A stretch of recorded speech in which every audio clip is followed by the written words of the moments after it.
नमस्ते। कभी ऐसा लगता है कि जिंदगी की भाग दौड़ में हम कहीं खो से गए हैं, कि हर तरफ बस उथल-पुथल है और शांति ढूंढना लगभग नामुमकिन सा लगता है। तो आज हम इसी के बारे में बात करने वाले हैं कि इन लगातार बदलते हालातों के बीच हम अपने अंदर की शांति कैसे ढूंढ सकते हैं। हम सबने ये महसूस किया है ना, जब चिंता और बाहर की परेशानियां हम पर हावी हो जाती हैं। ऐसा लगता है जैसे हम कोई छोटी सी नाव हैं और जिंदगी की लहरें हमें जहां मर्जी वहां ले जा रही हैं। ये बहुत ही आम एहसास है, पर इसका हल है। जरा इस बात की गहराई को समझिए। ये कितनी शक्तिशाली बात है। इसका मतलब ये है कि हमारी जो तकलीफ है ना, उसकी जड़ एक बहुत बड़ी गलतफहमी है। हम खुद को एक छोटी सी अकेली लहर समझ बैठते हैं, जबकि असलियत में हम वो पूरा का पूरा विशाल सागर हैं। तो आखिर ये गलत पहचान है क्या? इसे समझने के लिए चलिए इस लहर और सागर वाले मेटाफर को थोड़ा और गहराई से समझते हैं। ये हमारी जिंदगी को देखने का नजरिया बदल सकता है। देखिए, हमारे अंदर ना दो तरह की पहचानें हैं जो आपस में टकराती रहती हैं। एक तरफ है लहर, हमारा शरीर, हमारा मन, जो बाहर की घटनाओं से, छोटी छोटी बातों से परेशान हो जाता है। ये हमारा झूठा मैं है। और दूसरी तरफ है सागर, हमारी असली पहचान, हमारी चेतना, जो हमेशा शांत रहती है, स्थिर रहती है।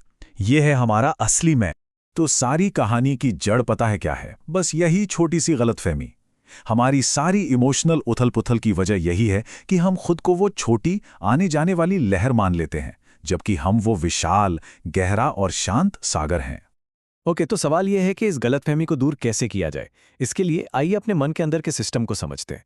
इसे समझने के लिए मान लेते हैं कि हमारे अंदर 3 तरह के मन काम करते हैं। इसे आसान बनाने के लिए सोचिए कि हमारे अंदर 3 किरदार हैं।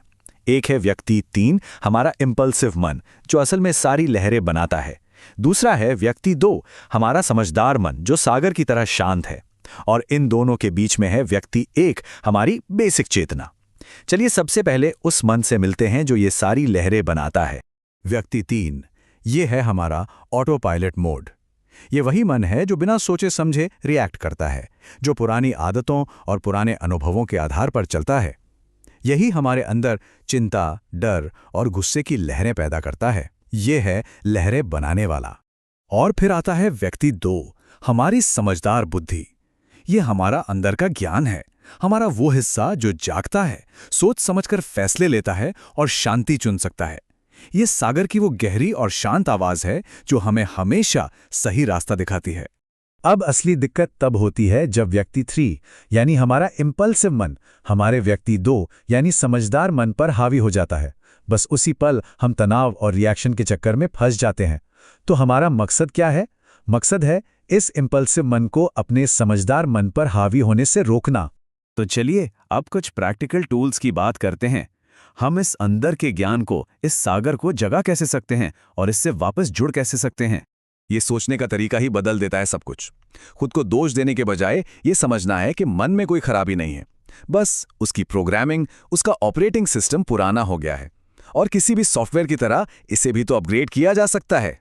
तो यह अपग्रेड कैसे होगा? यहाँ 3 बहुत ही आसान तरीके हैं। पहला, ओम शांति जैसे किसी शांत मंत्र का इस्तेमाल करना।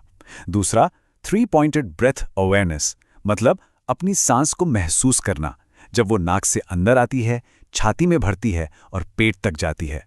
और तीसरा, अपने मन की कहानी को बदलना। मैं परेशान हूं कहने के बजाय खुद को याद दिलाना कि परेशानी एक लहर है और मैं तो सागर हूं।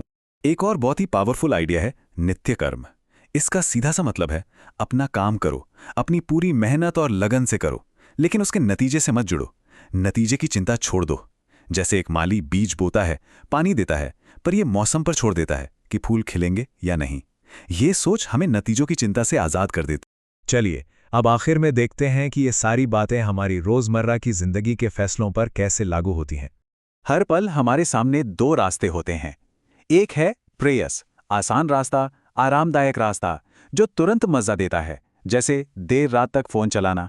ये रास्ता हमारा इम्पल्सिव मन चुनता है।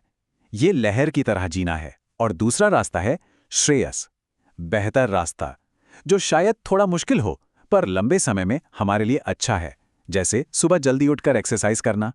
ये रास्ता हमारा समझदार मन चुनता है। ये सागर की तरह जीना है।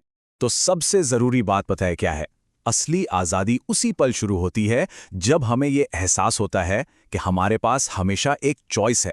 हम रिएक्ट कर सकते हैं या रिस्पॉन्ड कर सकते हैं। हम लहर बन सकते हैं या हम सागर बन सकते हैं। ये एहसास, यही स्थायी शांति की ओर पहला कदम है। तो याद रखिए, मन टूटा हुआ नहीं है, बस उसका सॉफ्टवेयर, उसका ऑपरेटिंग सिस्टम पुराना हो गया है। और सवाल सिर्फ एक है, क्या एक नए अपग्रेड के लिए तैयारी है?